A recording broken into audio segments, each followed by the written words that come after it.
It's now time for a review of what's making the headlines in the papers this morning. Let's bring in Arise analyst Constance Ikwoku. Dr. Constance, good morning. Good morning to you, Yolanda. It's good to see you. I hope you're doing great today. I'm well, thank you. Did you have a good weekend? I did. And yourself? I did. I rested a little bit. Oh, well, yeah. I'm sorry to hear that. And Nkechi, good to see you. You've been away for a while. I was on leave. Good to see you too. Good morning. Good to see you too. How was the leave? Fantastic? Fantastic. Restful? Great. Okay, that's good. Good to see you. Okay, to look at the papers with us this morning, we have Dr. Ibrahim Modibo. He's a media executive and political commentator. Hello there and welcome to the program. We'll begin with this day. ACF criticizes Tinubu for prioritizing 2027 re-election campaigns over national issues.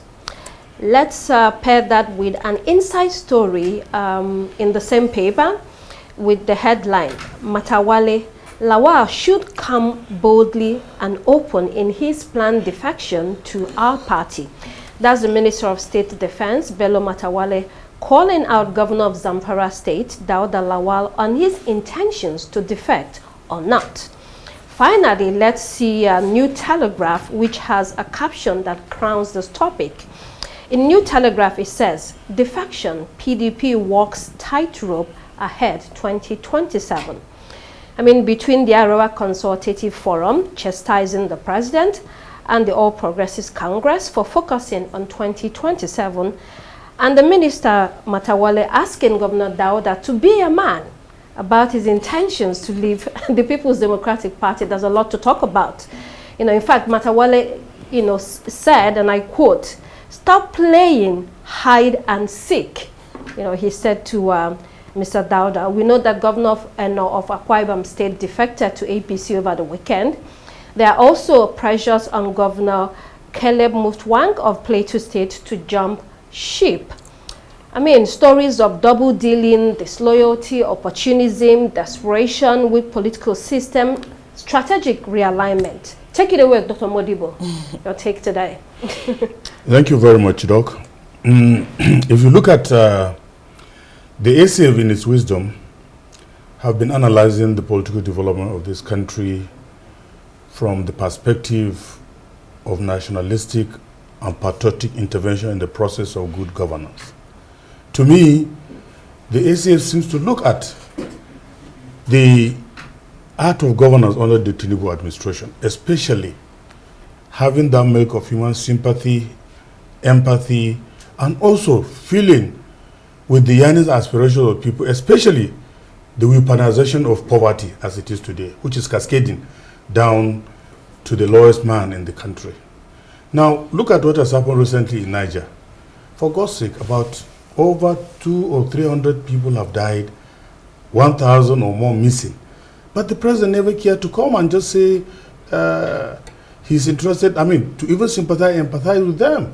Instead, he believes in commissioning projects of 700 kilometers, but only 30 kilometers has been done, commissioning it, commissioning rail line, and do all. To me, if it were any civilized country, the president should have left any other thing he's doing, even if it's international business, to come back home and sympathize and empathize with the people. Because tomorrow, in 2027, he'll be going to the same place to go and look for their votes. So how are they going to look at him? Leave that apart. Now going to other areas in terms of economic prosperity of this country, I think Nigerians are really under a very hot burner of the economy, looking at the security situation, looking at the issue of power, so many things that need to be addressed. I think if Tinubu is thinking of 2027, he should be able to sit down, articulate issues with a human face, and then address them. For Matawale and Dauda Lawal is just a cat and mouse relationship. If you look at Matawale, was he not also in PDP? He jumped over to APC. So why is he crying foul where this done?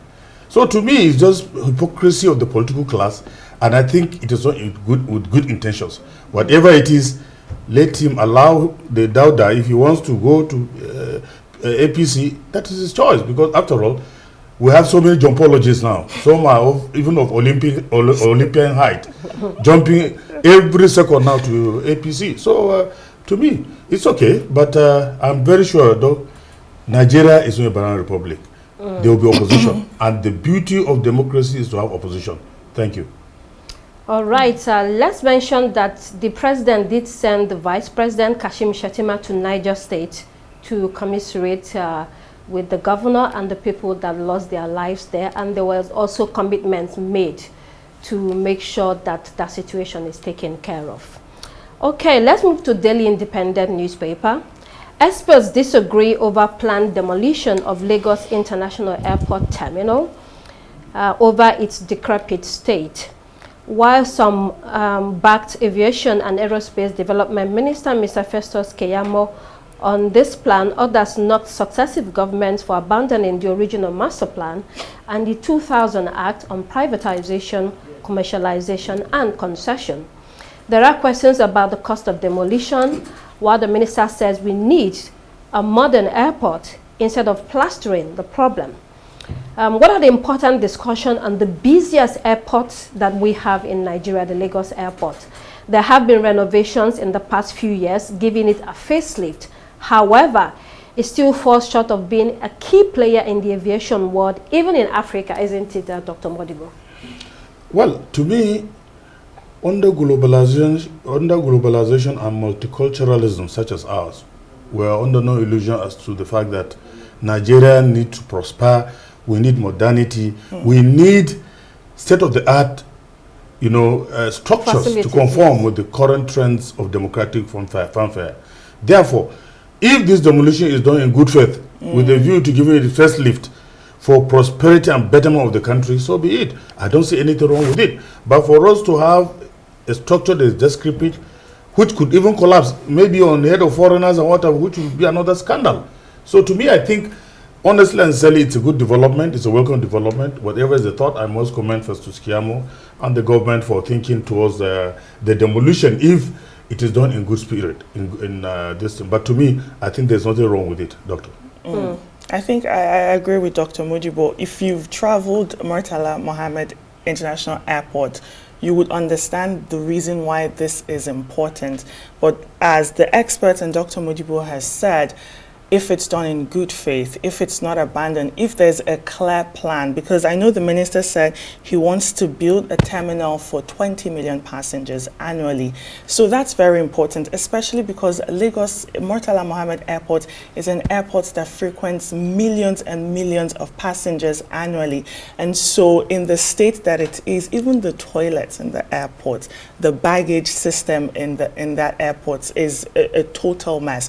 And so if this is done properly, if this does not, and also during the demolition, there also has to be a plan. There has to be an alternative so that travelers and passengers don't suffer. But I think it's important that the minister is focusing on this. And Nkechi, let's add to that, apart from infrastructure facilities, there's also the service that you offer people. The service usually is below par, whether it's the harassment of people, putting your hands into people's bags to without check gloves, what I don't know. Yeah, literally, and also asking for money. And I think the head of FAN also has been speaking about that. Ms. Kuku, she's always talking about that. And I know in the airports now there's a lot of signs that say, look, no extorting, no this, no that, and also numbers and websites that you can report this situation. So a lot to be done there. Let's look at our Daily Sun. Tinubu Sanwo-Olu hold reconciliation meeting in Lagos.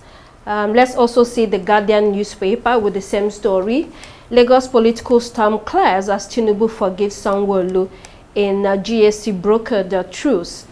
Governor Babajide Sanwo-Olu met the president at his private residence in Lagos, accompanied by members of the Governor's Advisory Council, GAC. GAC is the apex decision-making organ in the APC, Lagos.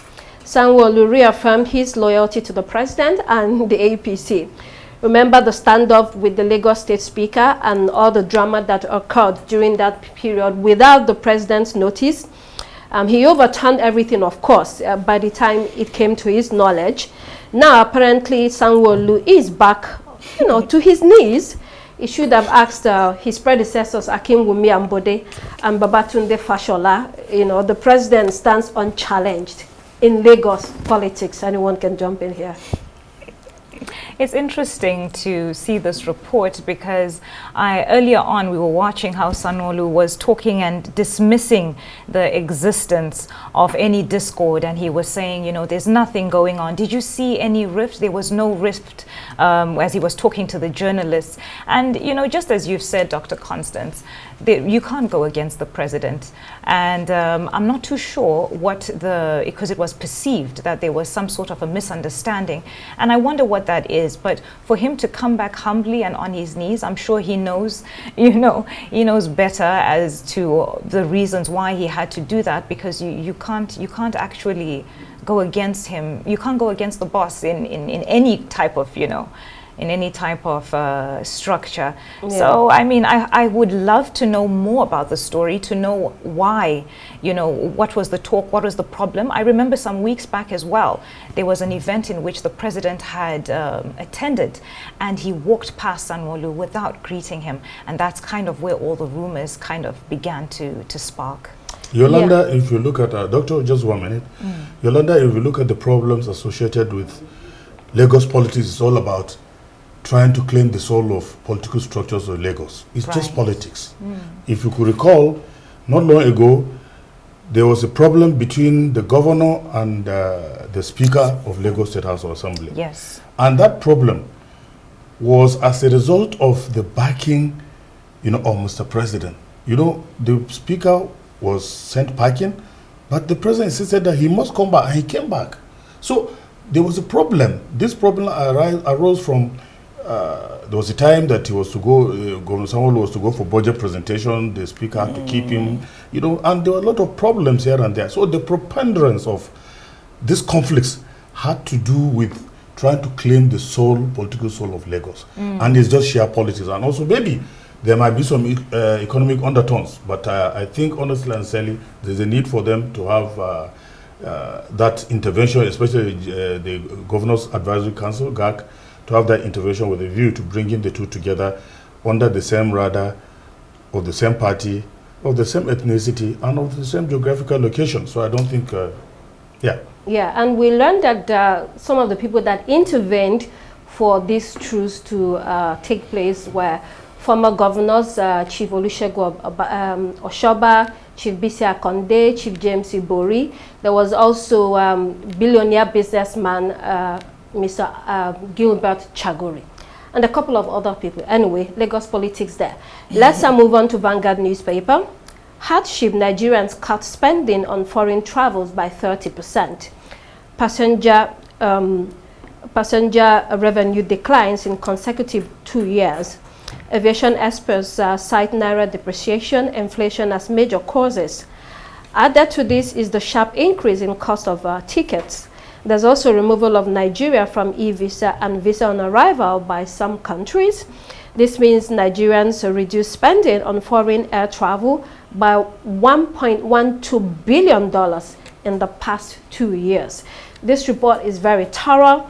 It provides all the reasons why, and it paints the real picture of what's actually going on in the country. These days, if it's not important, people just avoid foreign travel because it has become unaffordable. Literally everyone is feeling the heat. Nkechi, if you want to. Yeah, I think what we're witnessing is the redefinition of luxury when it comes to Nigeria, and also the crash of middle class, the dwindling of disposable income. And so now traveling is a luxury, it's for the elite privilege. People in Nigeria are just thinking about where their next meal will come from. So people in the middle class who would typically maybe travel for summer, travel for Christmas, will have to cut that down to one. And this report is saying that it's because of the free fall of the Naira that we saw in 2024, and also other issues surrounding the currency and also the economy. And so I think that's what we're seeing in Nigeria, just that dwindling of the middle class. So it's either you're elite, you're wealthy, or you are basically spending, what's that called? Check to mouth or hand to mouth. Somebody said, now you know who are the big boys. Now you know who are, and to be honest, and I might be ratting myself out here. Yeah. People are still traveling. People are still these traveling. numbers are here, but when you go to the airport, it's full. The planes are full. Not as much as before, though. It's full. The frequency. Dr. Constance. Okay, maybe the frequency. The I don't know. But Dr. Constance, I wanted to add one part. You had said something about people only needing to travel when it's important. And I beg to differ. I think that narrative is changing as well. Because now you see that many more people are looking for medical alternatives within Nigeria because it's just too expensive to go abroad. It is not sustainable. And that's why you have all these opportunities popping up of hospitals trying to, offer these alternatives to going abroad. So I think the narrative is changing. Yes, there's the negative side, but there's also the positive angle, which allows more Nigerians to come forward with their ideas, to bring out businesses that allow people to do what they need to do in ground without having to go abroad. All right, let's go to the Punch newspaper. Ground rent, 34 embassies risk closure tomorrow. The defaulting embassies include Ghana High Commission. It says they haven't paid ground rent. Yeah, it includes Ghana High Commission, Embassy of Thailand, Philippines, Royal Netherlands, Embassy of Turkey, the Republic of Guinea, Ireland, Uganda, Iraq, Zambia, Tanzania, Germany, Korea, there are many, Venezuela, Switzerland, Saudi Arabia, South Africa, among others. These foreign missions owe different amounts, according to this report. Some of the embassies now claim that they've yet to receive formal demand regarding unpaid debt. Well, I guess they have to engage the FCT and pay up. But Dr. Modibo, it just indicates weak enforcement and diplomatic neglect, doesn't it?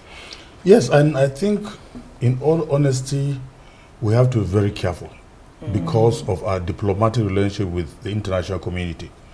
We should not be taking hurried steps in trying to implement things based on our boisterous and loquacious nature of maybe the leadership. So there's the need for us to be gentle, to look at issues from diplomatic viewpoint. Let us not be stampeding to think because you're a lion or because you're a tiger, you have to be a tigritude. No. There's the need for people, Dr. Constance, for us as a government to look at issues from the human face. There is also the importance of us looking at diplomacy, because the moment we trample on these diplomatic houses, because they are all, the embassy is just like the country. So the moment you try to do that, they'll look at you from the viewpoint of an enemy. And I don't want President Tinubu to act on instincts based on recommendation of the current minister of the FCT. The current minister of the FCT, if you give him chance, he can demolish even the embassies. So therefore, I don't think you can. No, he can. Because to me, there is a need for us to be cautious in a diplomatic approach to issues and also look at the issues of these payments from human angle. If it is this country that has been done the same thing outside this country, we will not be happy. We will see that as aggressiveness. Right. Thank you. I guess, you can demolish embassies, but if they owe, they just have to pay up. That's all. New Telegraph, quickly. Tinubu to address NAS joint session on June 12th. Confer national honors on lawmakers. Declares June 12th public holiday. This is to mark a significant moment in the country's democratic journey. Selected legislatures will receive national honors on that day, while June 12 has become a symbolic and historic date in Nigeria's democratic journey. I think it is an opportunity to reflect on the state of our nation, since the return to civil rule in 1999, isn't it? Where are we today? There should be a call to action on that day. Definitely, and we're definitely going to talk about that here on Arise, and even the days leading to June 12. As you said, President Bola Tinubu is expected to lead the charge, and he's speaking to the joint session at National Assembly. I think that address will talk about, or what we're expecting really is to talk about the renewing commitment to our national development, our democracy, and where we're heading to. I think at this point, Nigerians will also want to hear from the president as June 12th is approaching. And I think another issue that will come up leading towards June 12th is the issue of, since the president is giving honors, I think, to legislators, I know the discussion about Professor Humphrey Nwosu will definitely come up. A man that so many people in Nigeria believe helped move that charge of Democracy Day, who was heading NEC at the time. And so these are some of the issues that will come up on June 12th. All right. Quickly, Abuja Inquirer, military personnel killed in Kogi and Kaduna states. We also have, we've cracked every fourth line according to Wike. Then leadership newspaper, amid rising insecurity, stakeholders intensify call for community policing. Then onto the international headlines, Daily Graphic, build a strong character. Dr. Sam Jonah, a business executive, urges Ghanaian youth. He was speaking at a university event saying that when you have degrees, if you have it without character, it remains mere documents. Very apt. Then the Citizen, Zeal, is it Zeal or Zeal? Okay, for Josie, for mayor. DA Chair Helen Zeal is thinking of running as Joburg mayor. The city needs water, roads, power, and governance. Here, her supporters say she can deliver.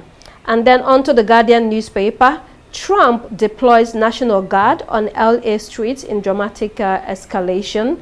This happened over the weekend during immigration crackdowns with protesters attacking police.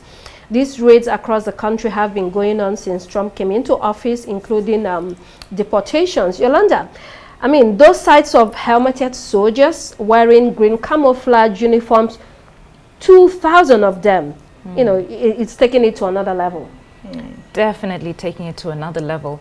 When I was watching the report, I couldn't believe it. I was like, is this Los Angeles? Does this happen in present day? And you know, these actions, they raise questions about the balance of power between federal and state authorities, and particularly in managing the civil unrest that's going on. If you look on the screen right now, you see there's lots of fires with black smoke going on. The public unrest is, you know, it's undeniable. Last week, I believe we took some reports of what some of the bystanders were saying on the streets, and this also has political ramifications for Trump. It's not looking good for him at the moment, because we just had the scuffle with Elon Musk and many other things that have been going on, the tariffs, the talks with China. It's a lot for the US right now, and I hope that Los Angeles will be able to pull through what seems like a difficult time right now with these immigration busts. Difficult time indeed. And by the way, between Elon Musk and President Trump, I think President Trump will win. He is the president. Anyway, on to Daily Mail, visa scam that makes mockery of PM's pledge on migration. Corrupt immigration advisors who are court fixers are taking cash to help illegal workers dupe Home Office, an investigation found.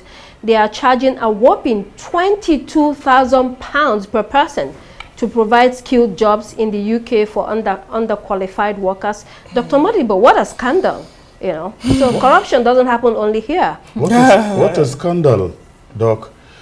But before then, my heart goes to the families of the military officers that were killed in Kaduna. Quickly, please. Yes.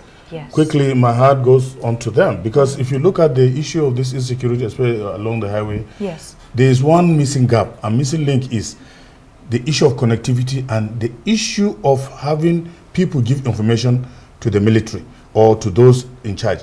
There is one man with mystical powers, as they say, one Shehu Aljan, that used to capture these bandits and kidnappers with bare hands. So he's along that Kaduna corridor, going to Sokoto, going to Kaduna, and this thing. So let the military, if they can't find their rhythm and they can't find their way, let them get him and incorporate him into the hunting structure of these kidnappers. I'm sure we'll be able to deal with that. Looking at the immigration policy, to me, is scandal everywhere.